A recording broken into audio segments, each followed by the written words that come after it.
안녕하세요. 주변들의 조민근 변호사. 안녕하세요. 송재승 변호사입니다. 오늘은 어떤 부분에 대해서 말씀을 나눌까 라고 고민을 하다가 한번 원고 입장에서 외도한 정황이 너무나 분명한데 그렇죠. 나에게 수집된 증거가 없을 때 증거를 잡기 위해서 어떠한 행동들을 하나요? 이제 소송을 하다 보면 많이 보는 게 일단 뭐 연락을 하죠. 받을 때까지 연락한다. 문자로 욕하기도 하고 그다음에 뭐 최대한 젠틀하게 하면서 나와라.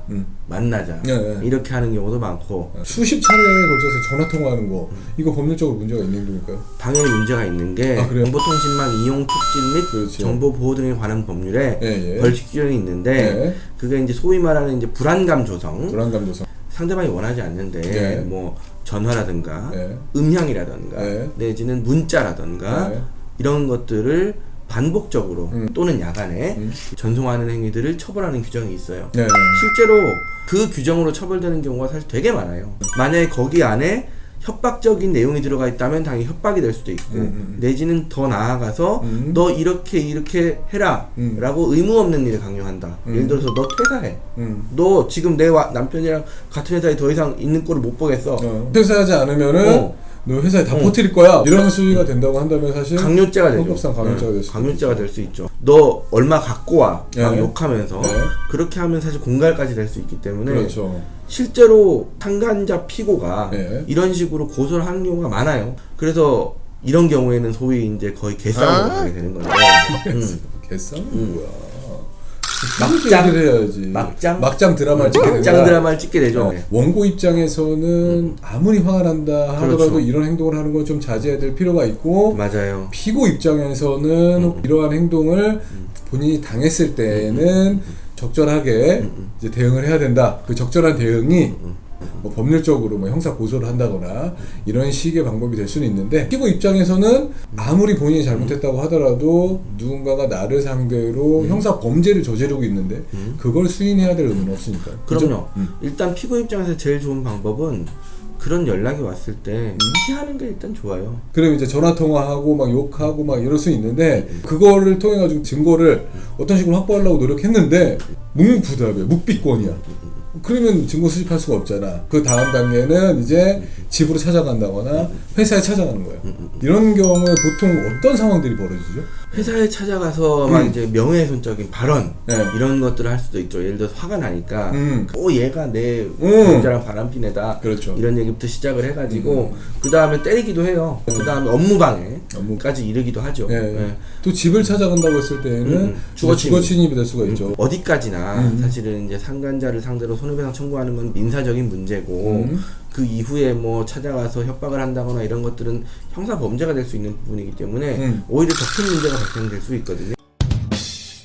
각서를 받아야지. 상간녀, 상간남이 있는 곳에 가서 몰아붙이고 말씀하신 대로 각서를 받고 아니면 인정하는 진술을 받는다거나 뭐 죄송한 무릎 꿇리고 뭐 사진 찍고 뭐 이런 것들을 해서 충분히 증거로 활용할 만한 상황을 연출할 수는 있어요. 맞죠? 그리고 사실 각서를 받는다는 말씀을 제가 드렸는데 그게 왜 중요하냐면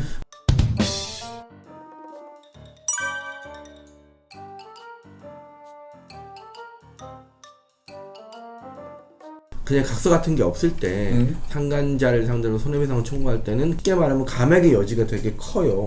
예를 들어서 너 얼마 준다 라고 각서를 썼으면 그때부터는 계약이 되거든요. 그렇기 때문에 그 금액을 주지 않으면 손해배상 청구를 하는 게 아니라 약정금 청구 내지는 위약금 청구 뭐 이런 것들을 사실 하게 되기 때문에 그래서 그 금액을 실제로 받을 수도 있기 때문에 조금 원고 입장에서는 금액을 받을 수 있는 여지가 커지는 게 있죠. 일반적으로는 많이들 쓰는 건 사실 확인서예요. 뭐 언제부터 언제까지 내가 이 뭐 남자를 만났고 외도했던 사실을 가담했던 사실을 내가 인정을 한다.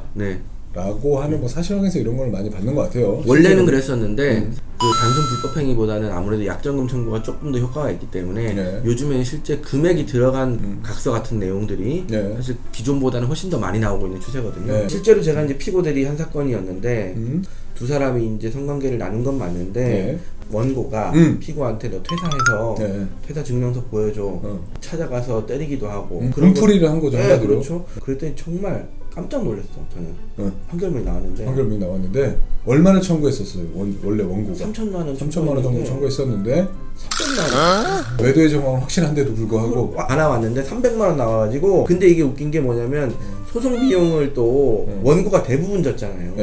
그러면 일반적으로 3천만 원 청구했는데 300만 원 졌으면 소송 비용의 10분의 9를 원고가 부담해야 되는 거 아니에요? 실제로 그 사건에서 정말 소액 몇십만 원 주고 끝났어요.